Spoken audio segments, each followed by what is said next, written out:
experiment. In the last days of December, Dr. Hall, the village priest, was working in his study when his servant entered the room in great alarm. "Oh, Dr. Hall, sir," she cried, "what do you think? The poor squire's dead." "What? Squire Bowles? What are you saying, woman?" replied the priest. "I saw him only yesterday." "Yes, sir, I know," said the servant, "but it's true. Mr. Wickham, the clerk, has just brought the news on his way to ring the church bell. You'll hear it yourself in a moment. Listen, there it is." And sure enough, the bell then began to ring, long and slow, telling the people of the village that someone had died. Dr. Hall stood up. "This is terrible," he said. "I must go up to the hall at once. The squire was so much better yesterday. It seems so sudden." "Yes, sir," agreed the servant. "Mr. Wickham said that the poor squire was taken ill very suddenly with a terrible pain. He died very quickly, and Wickham said that they want him buried quickly too." Yes. Well, I must ask Mrs. Bowles herself, or Mr. Joseph," said the priest. "Bring me my coat and hat, please. Oh, and tell Mr. Wickham that I would like to see him when he has finished ringing the bell." And he hurried off to the hall. When he returned an hour later, he found the clerk waiting for him. "There's a lot of work for you to do, Wickham," he said, "and not much time to do it." "Yes, sir," said Wickham. "You'll want the family tomb opened, of course." No, not at all," replied Dr. Hall. "The poor squire said before he died that he did not want to be buried in the family tomb. It is to be an earth grave in the churchyard." "Excuse me, sir," said Wickham, very surprised. "Do I understand you right? No tomb, you said, and just an earth grave? The poor squire was too ill to know what he was saying, surely."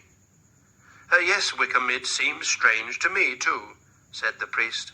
"But Mr. Joseph tells me that his father, or I should say his stepfather, made his wishes very clear when he was in good health.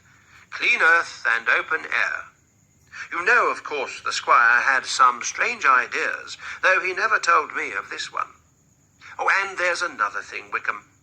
No coffin." Oh dear," said Wickham. "There'll be some talk about that. And I know that old Mr. Wright has some lovely wood for the squire's coffin. He's kept it for him for years." "Well," said Dr. Hall, "those are the squire's wishes, so I'm told, so that's what we must do. You must get the grave dug and everything ready by 10 o'clock tomorrow night. Tell Wright that we shall need some lights." "Very well, sir. If those are the orders, I must do my best," said Wickham. "Shall I send the women from the village to prepare the body?" No, Wickham, that was not mentioned," said the priest. "No doubt Mr. Joseph will send for them if he wants them. You have enough work to do without that. Good night, Wickham." He paused. "I was just writing out the year's burials in the church records. I didn't think that I'd have to add Squire Bowles' name to them." The squire's burial took place as planned. All the villagers and a few neighbors were present, and the squire's stepson, Joseph, walked behind the body as it was carried to the churchyard. In those days, nobody expected the squire's wife to come to the burial. The squire had no family except his wife and stepson, and he had left everything to his wife. But what was everything? The land, house, furniture, pictures, and silver were all there, but no money was found. This was very strange. Squire Bowles was quite a rich man. He received plenty of money from his land every year. His lawyers were honest, but still there was no money. The squire had not been mean with his money. His wife had all she needed. He sent Joseph to school and university, and he lived well. But still he earned more money than he spent. Where was it? Mrs. Bowles and her son searched the house and grounds several times, but found no money. They could not understand it. They sat one evening in the library discussing the problem for the 20th time. "You've been through his papers again, Joseph, haven't you?" asked the mother. "Yes, Mother, and I found nothing." What was he writing the day before he died? Do you know? And why was he always writing to Mr. Fowler in Gloucester? You know, he had some strange ideas about what happens to a person's soul when he dies. He was writing to Mr. Fowler about it, but he didn't finish the letter. Here, I'll read it to you. He fetched some papers from the squire's writing table and began to read. My dear friend, you will be interested to hear about my latest studies, though I am not sure how accurate they are. One writer says that for a time after death, a man's soul stays close to the places he knew during life, so close, in fact, that he can be called to speak to the living. Indeed, he must come if he is called with the right words. And these words are given in an experiment in Dr. Moore's book, which I have copied out for you.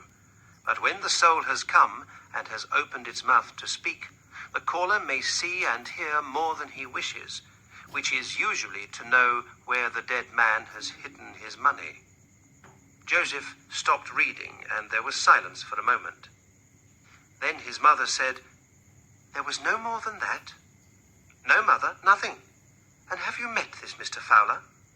"Yes, he came to speak once or twice at Oxford."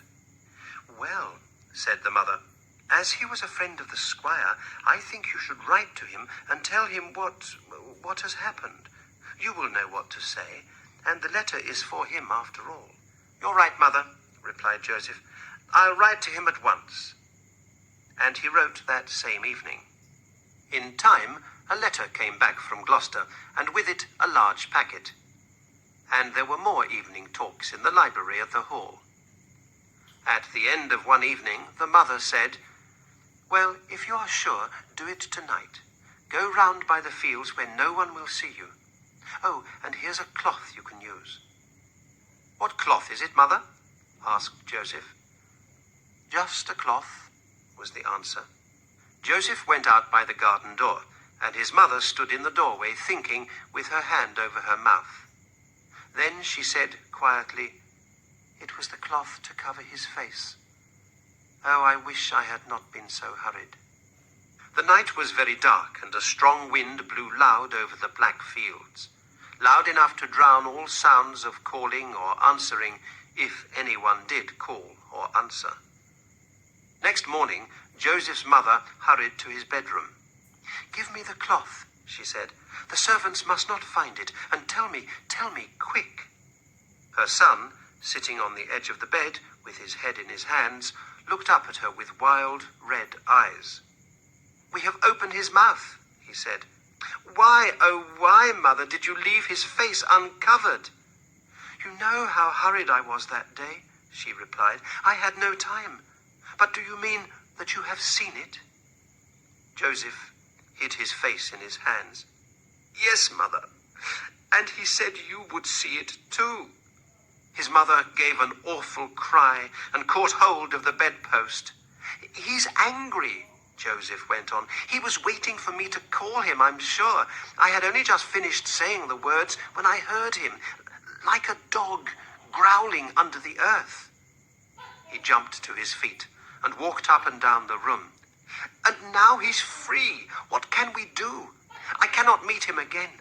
I cannot take the drink he drank and go where he is.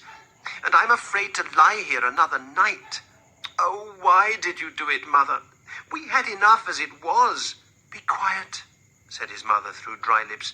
"It was you as much as I. But why spend time talking? Listen to me. It's only 6 o'clock. Yarmouth's not far, and we've enough money to cross the sea. Things like him can't follow us over water. We'll take the night boat to Holland. You see to the horses while I pack our bags." Joseph stared at her. "What will people say here?"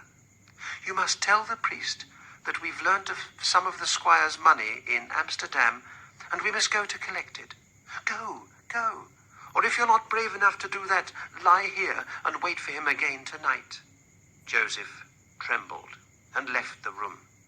That evening, after dark, a boatman entered an inn at Yarmouth, where a man and a woman were waiting with their bags on the floor beside them. "Are you ready, sir and madam?" he asked. "We sail in less than an hour. My other passenger is waiting by the boat. Is this all your luggage?" He picked up the bags. Yes, we are travelling light, said Joseph. Did you say you have other passengers for Holland? Just one, replied the boatman, and he seems to travel even lighter than you. Do you know him? Asked Mrs. Bowles. She put her hand on her son's arm, and they both paused in the doorway. No, said the boatman. He keeps his face hidden, but I'd know him again by his voice. He's got a strange way of speaking, like a dog growling. But you'll find that he knows you. Go and fetch them out, he said to me, and I'll wait for them here. And sure enough, he's coming this way now. In those days, women who poisoned their husbands were burnt to death. The records for a certain year at Norwich tell of a woman who was punished in this way, and whose son was hanged afterwards. No one had accused them of their crime, but they told the priest of their village what they had done. The name of the village must remain secret, because people say there is money still hidden there. Dr. Moore's book of experiments is now in the University Library at Cambridge, and on page 144, this is written. This experiment has often proved true. To find out gold hidden in the ground, robbery, murder, or any other thing, go to the grave of a dead man, call his name 3 times, and say, I call on you to leave the darkness and to come to me this night and tell me truly where the gold lies hidden. Then take some earth from the dead man's grave and tie it in a clean cloth and sleep with it under your right ear. And wherever you lie or sleep, that night he will come and tell you truly, waking or sleeping.